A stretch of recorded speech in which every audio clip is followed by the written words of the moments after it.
Si crees que tu cerebro está diseñado para llevarte al éxito, ya estás en desventaja. Esa creencia, tan repetida en discursos de motivación barata, es una de las mentiras más peligrosas de la modernidad.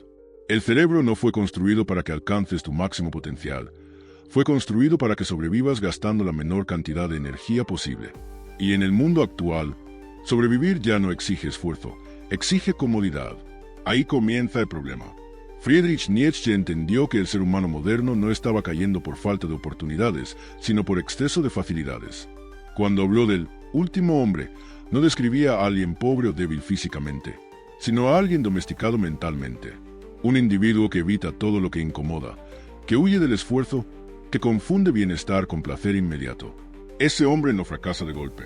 Se adormece lentamente. Tu cerebro, si no lo corriges, hará exactamente eso.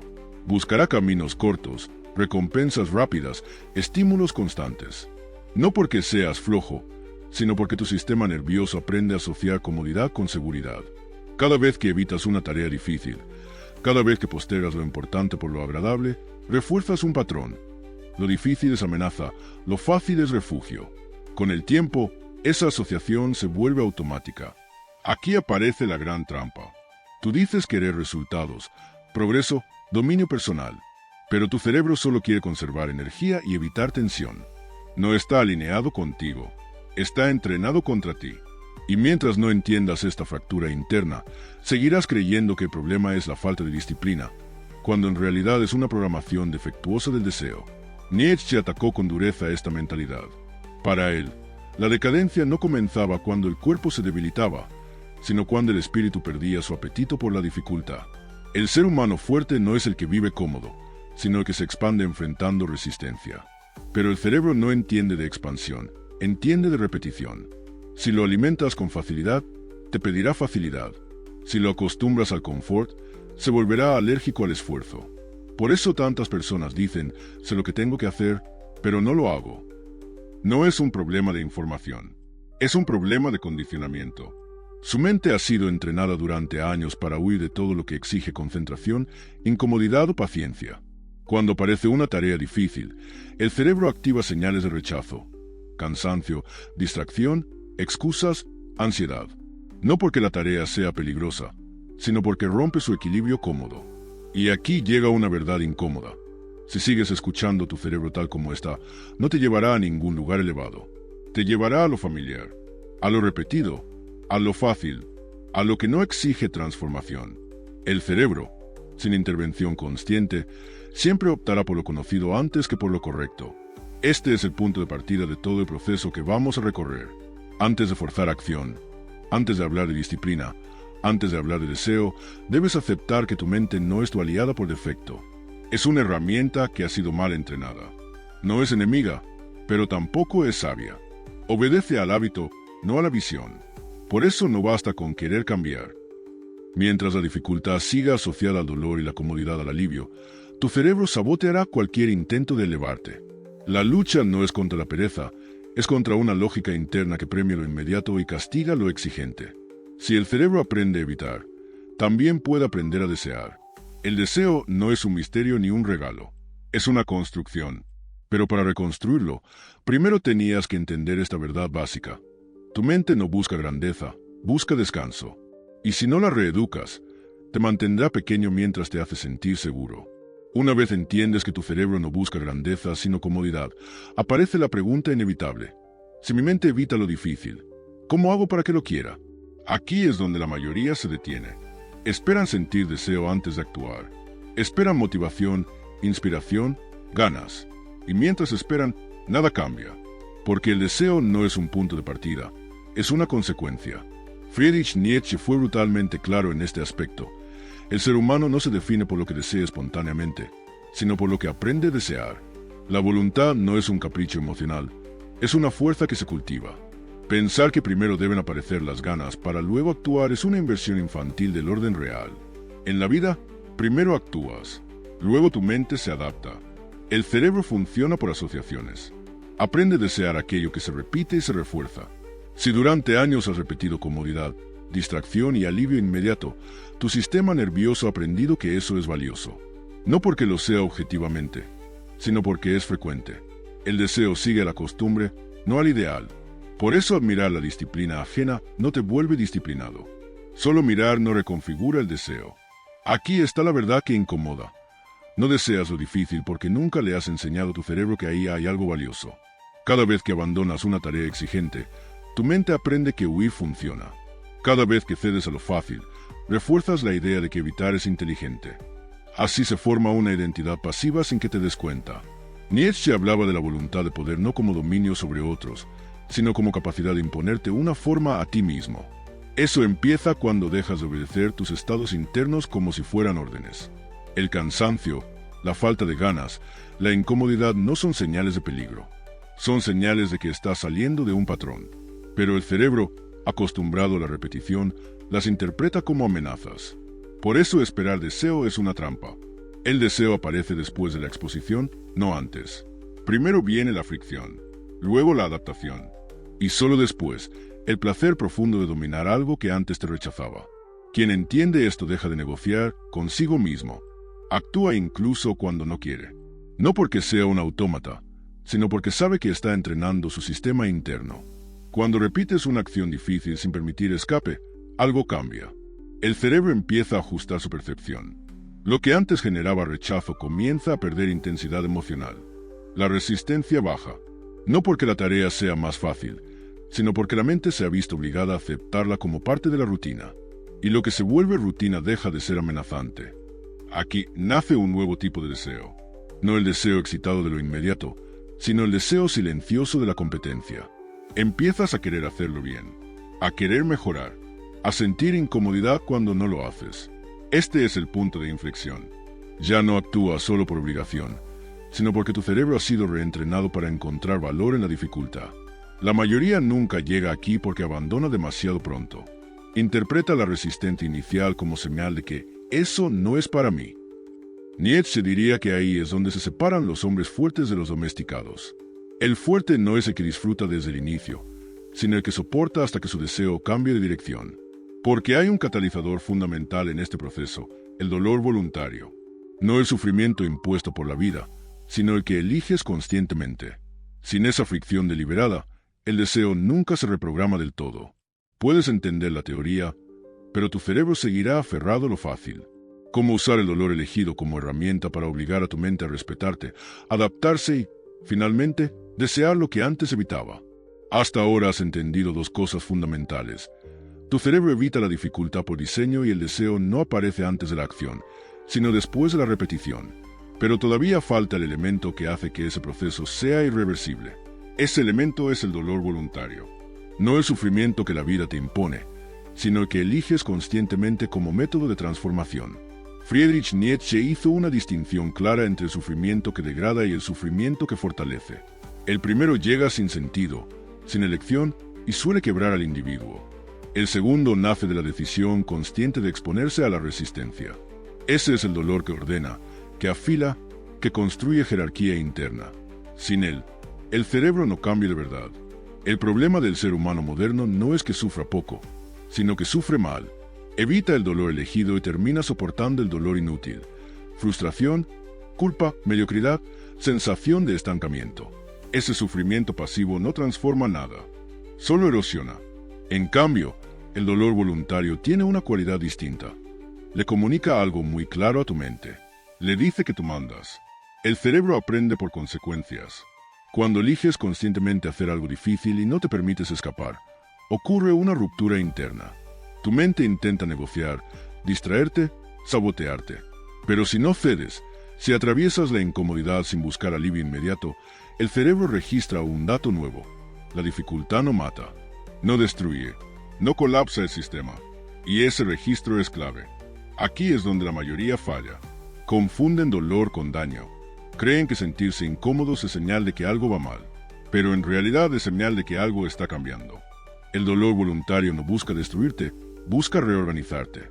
Obliga a tu sistema nervioso a adaptarse a un nivel más alto de exigencia. Y la adaptación siempre viene después del choque. Nietzsche resumió esta idea de forma brutal. Lo que no te destruye no te fortalece automáticamente, te organiza. El dolor elegido pone orden, define prioridades, elimina excusas. Cuando eliges el esfuerzo aún pudiendo evitarlo, tu cerebro empieza a verte como una autoridad interna. Y cuando la mente reconoce autoridad, deja de rebelarse con tanta intensidad. Este es un punto crítico. No estás usando el dolor para castigarte, sino para educarte. Cada vez que completas una acción difícil sin recompensarte de inmediato, estás rompiendo el ciclo comodidad-alivio que te mantenía atrapado. Estás enseñándole a tu cerebro que la recompensa no siempre es placer instantáneo, sino control interno. Con el tiempo, algo curioso ocurre. La resistencia inicial disminuye. No desaparece del todo, pero pierde poder. La mente deja de activar alarmas exageradas. Empieza a normalizar la dificultad, y cuando algo se normaliza, deja de ser temido. Aquí es donde el deseo empieza a girar lentamente. No porque te encante el dolor, sino porque empiezas a asociarlo con crecimiento o dominio. Este proceso no es rápido ni cómodo, y precisamente por eso funciona. El cerebro no cambia con palabras ni con promesas, cambia con experiencias repetidas. El dolor voluntario es una experiencia directa que reconfigura tus asociaciones internas. Le enseña a tu mente que tú decides, incluso cuando sería más fácil huir. Pero hay una condición esencial: debes ser elegido. Si te victimizas, si te dices que no te queda otra, el efecto se pierde. El cerebro solo aprende respeto cuando percibe decisión, cuando siente que podrías escapar, pero no lo haces. Ahí se rompe la lógica antigua y se instala una nueva. Porque una vez que el dolor voluntario empieza a funcionar, surge una pregunta más profunda: ¿cómo sostener esto en el tiempo sin depender de fuerza bruta? La respuesta no está en la motivación, sino en algo más estable y peligroso: la identidad. Después de atravesar el dolor voluntario, ocurre algo que casi nadie anticipa. La fuerza bruta deja de ser suficiente. Al inicio puedes empujarte por pura voluntad, pero sostener lo difícil únicamente con esfuerzo consciente termina agotando incluso al más disciplinado. Aquí es donde la mayoría retrocede. No porque no pueda, sino porque no ha cambiado algo más profundo: su identidad. La motivación es inestable. Aparece y desaparece según el estado emocional, el entorno o el cansancio. Construir tu vida sobre ella es como edificar sobre arena.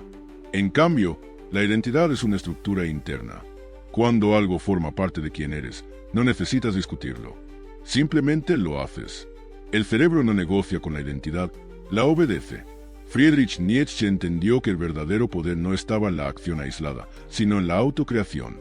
Para él, el ser humano superior no se define por metas externas, sino por el carácter que forja a través de sus decisiones repetidas. No decía debo hacerlo, decía soy quien hace esto. Esa diferencia es abismal. Cuando te dices tengo que entrenar, tengo que trabajar, tengo que resistir, tu cerebro interpreta obligación. Y toda obligación genera fricción interna. En cambio, cuando la narrativa interna cambia a soy alguien que entrena, soy alguien que no huye, soy alguien que termina lo que empieza, la mente deja de resistirse. Ya no es una tarea, es coherencia. El cerebro busca coherencia por encima del placer. Prefiere mantener una identidad estable antes que cambiarla constantemente. Por eso la identidad mal construida es tan peligrosa. Si te ves como alguien que posterga, que abandona, que evita, tu mente defenderá ese patrón aunque te perjudique. No porque sea cómodo, sino porque es familiar. Aquí está el giro clave del proceso. El dolor voluntario no solo fortalece, también envía señales identitarias. Cada vez que eliges la dificultad, estás acumulando evidencia interna. Le estás demostrando a tu mente que no eres quien huye. Esa evidencia, repetida, comienza a cristalizar en identidad. Nietzsche hablaba de convertirse en autor de uno mismo. Eso implica asumir que nadie va a darte una identidad fuerte. No se hereda, no se aprende leyendo, no se descarga de un vídeo. Se construye con actos repetidos que contradicen tu versión anterior. Cada acción difícil sostenida en el tiempo es un golpe contra tu viejo yo. Por eso la motivación se vuelve irrelevante en este punto. Ya no preguntas si tienes ganas. La pregunta cambia a algo más serio. ¿Soy el tipo de persona que hace esto o no? Y cuando la identidad está clara, la acción se vuelve automática. No fácil, pero natural. Este es el momento en que la dificultad pierde su dramatismo. No porque deje de doler, sino porque deja de ser un debate interno.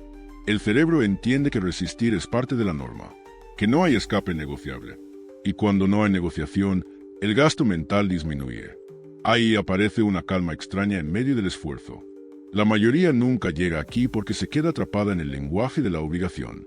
Viven diciendo tengo que, Debería, algún día. Ese lenguaje revela una identidad débil, fragmentada. Nietzsche despreciaba ese estado porque veía en él la raíz de la mediocridad. Hombres que viven reaccionando a exigencias externas en lugar de obedecer una forma interna. Porque cuando la identidad está alineada con la dificultad, ocurre algo aún más raro. No solo soportas la resistencia, empiezas a buscarla. Ya no ves el esfuerzo como un precio, sino como una confirmación de quién eres. Cuando la mente no solo acepta lo difícil, sino que lo desea activamente. Ahí es donde se rompe cualquier comparación con la masa y se consolida una forma de vida completamente distinta. Llegado a este punto, la transformación ya no es teórica. Si has entendido y aplicado lo anterior, algo fundamental ha cambiado dentro de ti. Ya no estás luchando contra tu cerebro como al principio. Ya no dependes de motivación. Ya no actúas solo por obligación. Ahora ocurre algo más profundo y más raro. Empiezas a sentir rechazo por lo fácil y atracción por la resistencia. Aquí es donde el proceso se completa. No basta con soportar lo difícil. Tampoco basta con hacerlo por identidad. El verdadero quiebre sucede cuando tu mente comienza a desear activamente aquello que antes evitaba. Cuando la dificultad deja de ser un obstáculo y se convierte en una señal. Una confirmación de que estás en el camino correcto. Friedrich Nietzsche llamó a esto amor fati, pero no en el sentido pasivo y malinterpretado del aceptar lo que pasa. Amor fati, en su forma más alta, es amar aquello que te exige, que te pone a prueba, que te obliga a superarte. No amar el resultado, sino el proceso de resistencia que te convierte en algo más fuerte. La mayoría de las personas busca alivio, busca que la vida pese menos, busca comodidad, estabilidad, seguridad, y no se da cuenta de que esa búsqueda constante de alivio las vuelve frágiles. Tú, en cambio, cuando empiezas a amar la resistencia, cambias la ecuación. Ya no preguntas, ¿cómo evito esto?, sino, ¿qué me está pidiendo esto de mí? Aquí el cerebro termina de reprogramarse. La dificultad deja de activar rechazo y empieza a activar enfoque. Atención, presencia. El esfuerzo se vuelve un estado familiar. No placentero en el sentido superficial, pero profundamente satisfactorio. Porque cada vez que eliges la resistencia, refuerzas una sensación interna de poder real. Este es el punto donde se rompe cualquier comparación con los demás. Ya no compites por validación, estatus o reconocimiento externo. Compites contra tu propia tendencia a acomodarte. Y esa es una batalla que la mayoría nunca se atreve a librar. No porque no pueda, sino porque exige renunciar a la fantasía de una vida fácil. Nietzsche despreciaba la idea de felicidad entendida como comodidad constante. Para él, la verdadera afirmación de la vida no estaba en evitar el dolor, sino en transformarlo en fuerza. El hombre superior no es el que sufre menos, sino el que utiliza el sufrimiento como materia prima para su forma. Cuando amas la resistencia, tu cerebro termina de alinearse contigo. Ya no necesitas ser forzado constantemente. Empieza a buscar desafíos porque ha aprendido que ahí encuentra expansión. La dificultad se convierte en un filtro natural. Mientras otros retroceden, tú avanzas. Mientras otros se distraen, tú te concentras. No por superioridad moral, sino por estructura interna. Este es el gran cierre del proceso. El día que tu mente empiece a desear lo incómodo, dejarás de ser rehén de tus impulsos. Ya no vivirás reaccionando al placer inmediato. Empezarás a elegir con frialdad lo que te construye, aunque cueste. Y eso te coloca en una posición completamente distinta frente a la vida. No más guerra interna. No más negociación constante. No más excusas elegantes. Solo una dirección clara. Aquello que exige más de ti es, casi siempre, lo que más te conviene. Y aquí termina este recorrido, pero no el trabajo, porque entender esto no te hace fuerte. Aplicarlo sí. La resistencia no se admira, se habita, se elige, se ama.